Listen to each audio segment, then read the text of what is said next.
Assalamualaikum warahmatullahi wabarakatuh. Selamat datang pada mahasiswa semester 5 Tadris Matematika IAIN Sumawe. Hari ini kita akan belajar pada mata kuliah Geometri Transformasi.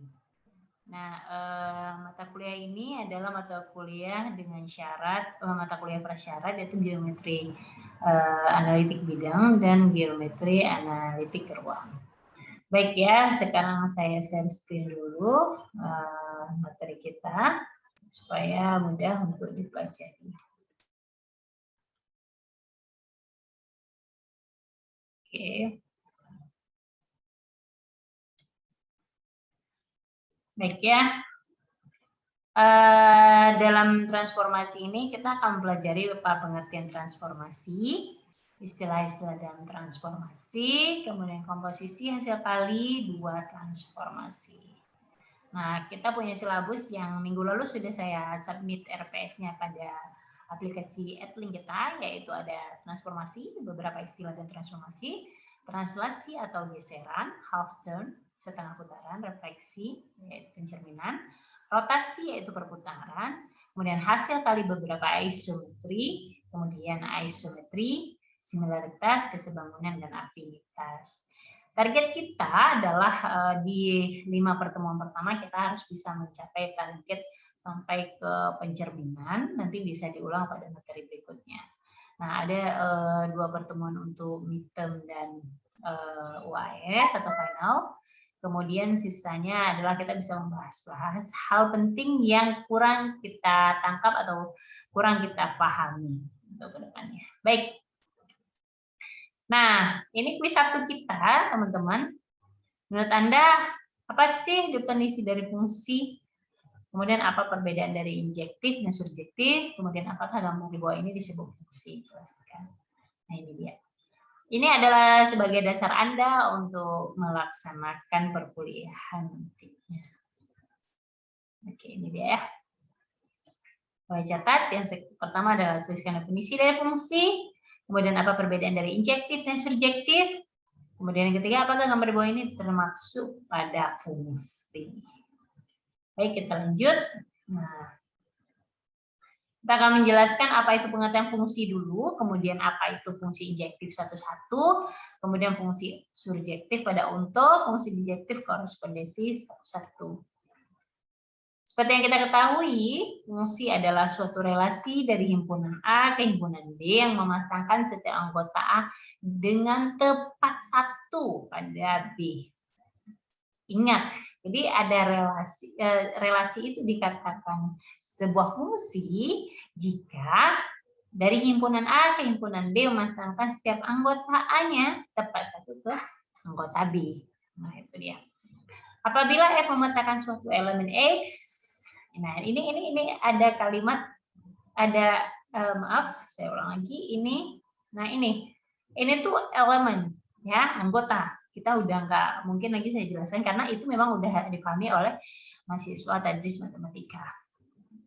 X ini adalah ini X elemen A, suatu Y elemen B. Dikatakan bahwa Y adalah peta dari X oleh F, dan peta ini dinyatakan dengan notasi F, X, dan biasa dituliskan dengan fungsi A difungsikan terhadap FA, sedangkan X biasa disebut prapeta dari Fx. Nah, kita lanjutkan ini. Baik. Nah, ini contohnya ya, teman-teman ya. A dipetakan ke X. Tepat satu kan? Memasangkan setiap anggota. Ini kan anggota himpunan A. Ini. Dan ini adalah anggota himpunan B. A tepat satu ke X. Himpunan A. A memasangkan anggota A dengan tepat satu anggota B. Berarti A tepat satu ke X. B tepat satu ke Z. C tepat satu ke X. D tepat satu ke U. Jadi memasangkan tepat satu. Nah, itu.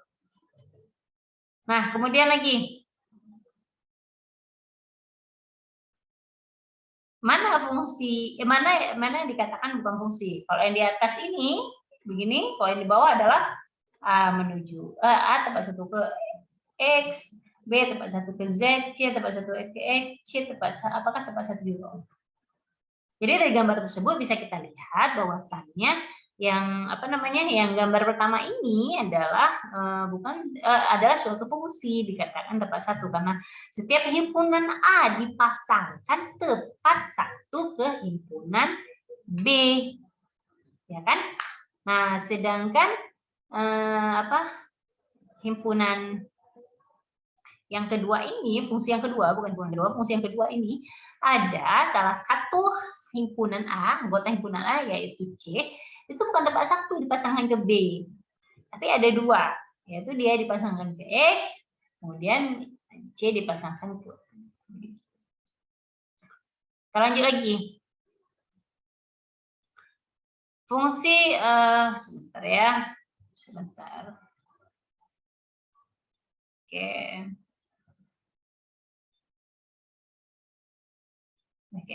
Fungsi injektif satu-satu, ya, fungsi injektif satu-satu. Nah, apa dikatakan fungsi injektif satu-satu?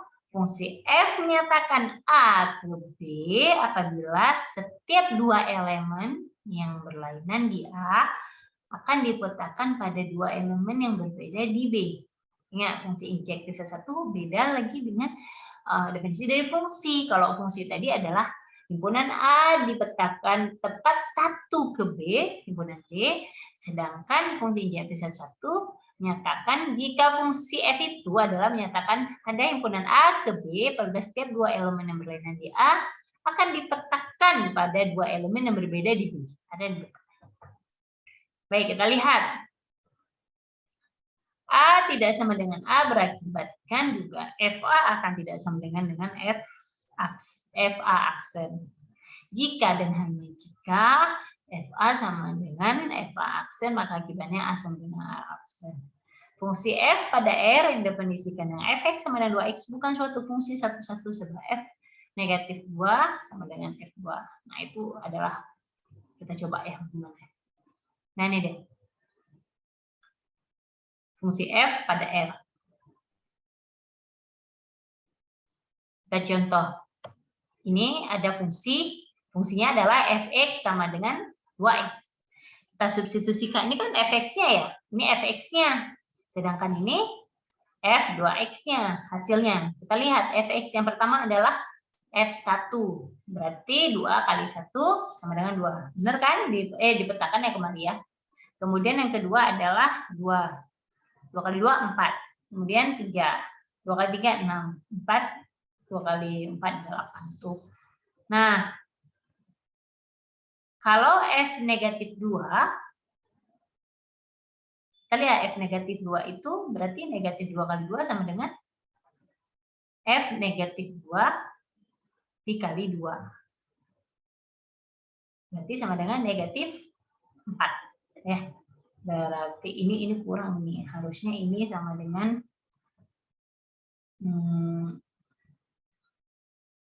ini di negatif 2 ini ya. Maaf, ada kesalahan. Baik, kita lanjutkan, yaitu fungsi onto. Nah, apa yang dimaksud dengan fungsi onto adalah misalkan F adalah suatu fungsi yang memetakan A ke B, maka daerah hasil FA dari fungsi F adalah himpunan bagian dari B atau FA termuat pada B apabila FA sama dengan B.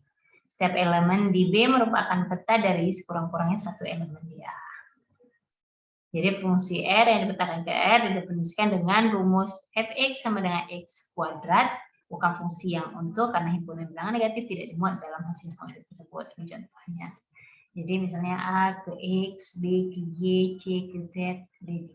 Jadi Anda tinggal mencari dari materi ini sebenarnya apa sih perbedaan dari onto tadi, apa sih dari surjektif, apa sih dari injektif. Ya. Nah ini dia, udah ada beberapa contoh fungsi ontonya. Jadi artinya kita bisa berpasangan tepat satu. Nah bisa juga ini semua tepat satu ya, tidak ada yang berbeda. Nah, selanjutnya, suatu pemetaan, ini dikatakan fungsi yang injektif dan sekaligus surjektif, adalah jika fungsi A terhadap B, sedemikian rupa sehingga F merupakan fungsi yang injektif dan surjektif sekaligus, maka dikatakan F adalah fungsi yang injektif atau A dan B berada dalam korespondensi satu-satu. Jadi benar-benar nggak ada pasangan, ini setia ya. Jadi himpunan di A, tempat satu di himpunan di B. Ya. Nah, kan? Jadi benar-benar, ini contohnya ya. Ada fungsi satu-satu untuk fx sama x tambah 1. Itu contoh fungsi injektif dan surjektif. Nah, baik. Ini Anda pelajari nanti beberapa definisi, yaitu definisi transformasi, definisi fungsi injektif, tapi dalam bidang geometri transformasinya ya. Oke, ini bisa kita lanjutkan minggu depan. Baik, teman-teman semua, untuk materi hari ini, jadi kita lebih kepada dasarnya, kalau pola himpunannya harus lebih maksimal supaya bisa kita melanjutkan ke materi geometri transformasi selanjutnya. Tetap jaga protokol kesehatan, jangan lupa memakai masker. Ini saya karena ada di ruangan ya sendiri, jadi saya pakai masker di ruangan sendiri. Kemudian jaga jarak anakku, sehat-sehat semuanya. Insya Allah kita berjumpa lagi nanti di luring ya. Kalau berjumpa via Zoom, insya Allah. Baik, terima kasih banyak. Saya akhiri dengan Assalamualaikum warahmatullahi wabarakatuh. Subhanakallahumma bihamdika, asyhadu an la ilaha illa anta, astaghfiruka wa atubu ilaik.